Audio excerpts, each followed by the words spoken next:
People are asking me a lot about what it's like. How do I keep a straight face around you? I'm getting a lot of, you're an action star now, a lot about my ass. There's a lot of talk about my ass.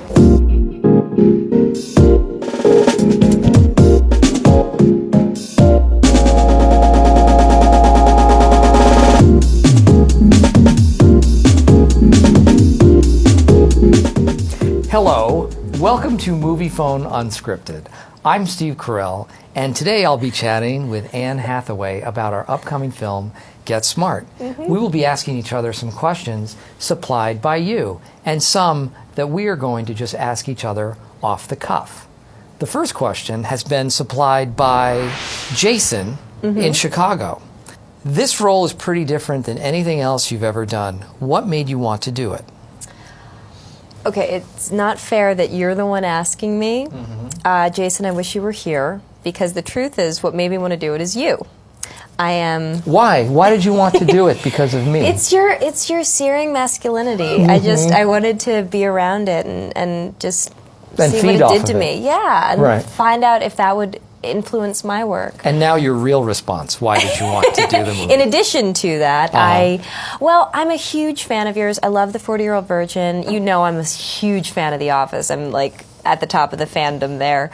And I auditioned for it because I wanted to see what it would be like to improv with you.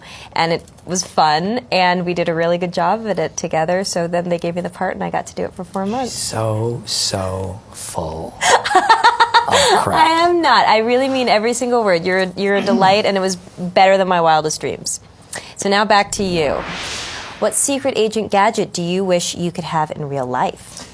Well, from the movie, there's something, there's a Swiss Army knife that has a blowgun, has a flamethrower, has a crossbow. That would be pretty cool to have in real life. Something just out of my imagination to have in real life. I would love, and this is kind of far out there, I would love to have a phone that you don't have to just have in your house, that doesn't have a cord, that you could take with you, that you could take like in the car, you could put it in your pocket, and you could just go anywhere and have a telephone with you. Well, a couple of years ago, they came up with this thing called a cell phone.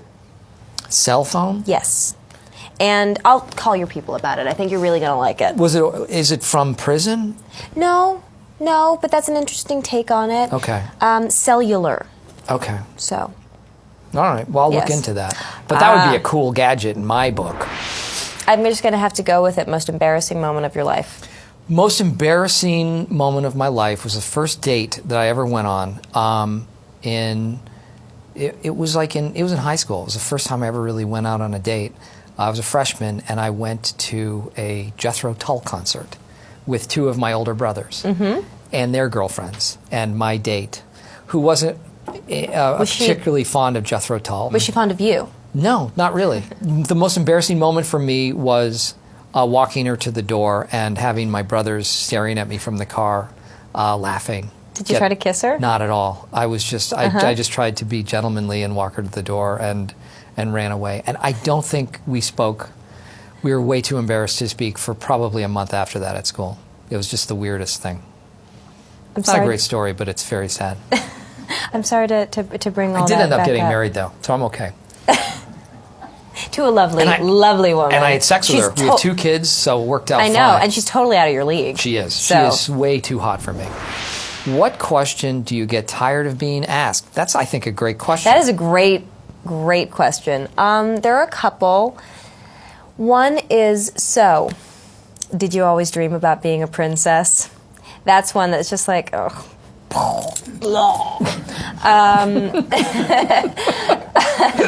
That's one. Are you a fashionista in real life? I'm going to say it definitively, once and for all, no. Absolutely not. And, the one, did you actually fall off your chair at the Princess Diaries audition? I never fell off my chair. I think Gary Marshall was using it as just a figure of speech that didn't relate to anything. Oh, did he tell a story that he told a story. He told everyone I fell off my chair in the audition, and he knew at that moment that I was supposed to play me. And I'm like, I was at that audition. My butt stayed firmly planted the whole time. I know. He's just losing it a little bit. I don't think. I'm like, I gesticulated a lot, but no, I did not fall. Anyway. And for me, for you, was the from Sarah? chest waxing reel. That's the one I get all the time. Uh-huh. That, I bet. Did it hurt? And I get that a lot. Is it real? Did it hurt? How long did it take to grow back? About 3 months. Really? And it was ugly. Was it like summer after that? Well, you've heard of ingrown hairs. Yikes. On your chest, Nancy, my wife, made me wear a T-shirt for like 3 or 4 months because it was You know horrifying. what? You still don't beat a girl in terms of... Gross. We just have to deal with more. Yeah. Anyway, any chance you'll ever get Mr. Stephen Colbert on The Office? That hack, no. I think he is, in my opinion, one of the most reprehensible celebrities on the face of the earth. Second question, will you ever eat Doritos on The Office? Will I eat Doritos on The Office? Mm-hmm. I don't understand. Well, just answer yes or no. Probably not. Oh, damn it.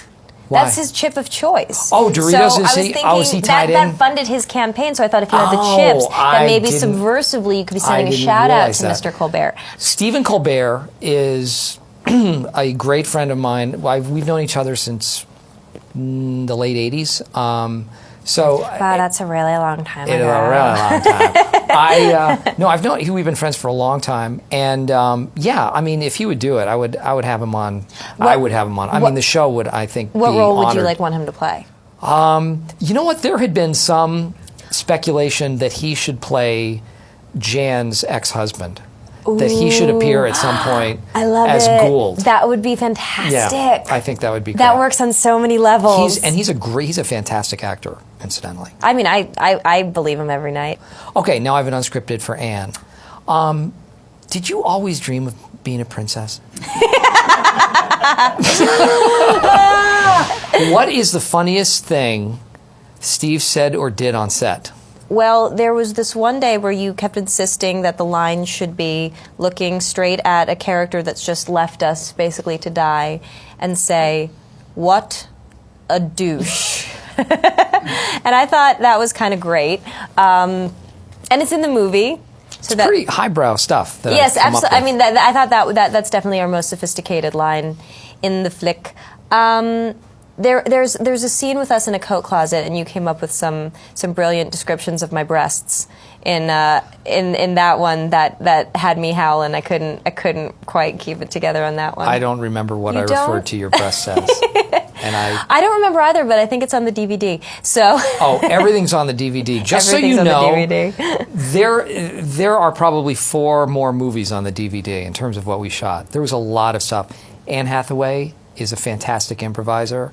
Thank you. We were talking earlier about how good you were. Like the first time we ever read together. I'm not really good. I'm good at listening, and you're so good at leading. So I feel like it's not even that I'm good. I just feel like we're a good team. I think that's what improvising is just listening and responding. But I think it helps to have someone. Shut up! You don't know what you're talking about. Oh, I guess I'm doing the outro. I feel like we've revealed parts of ourselves. You know what? I feel like I know more about you than I did before. I hope all of you know more about both of us because we're scintillating.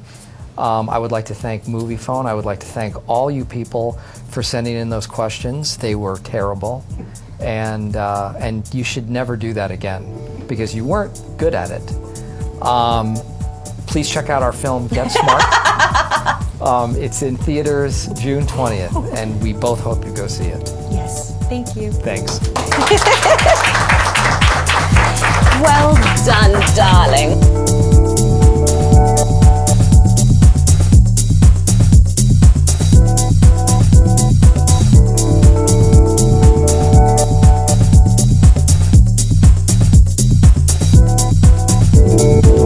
I was going to be really inappropriate and ask if you've ever farted on set and either denied it or blamed it on anyone else. Oh my God.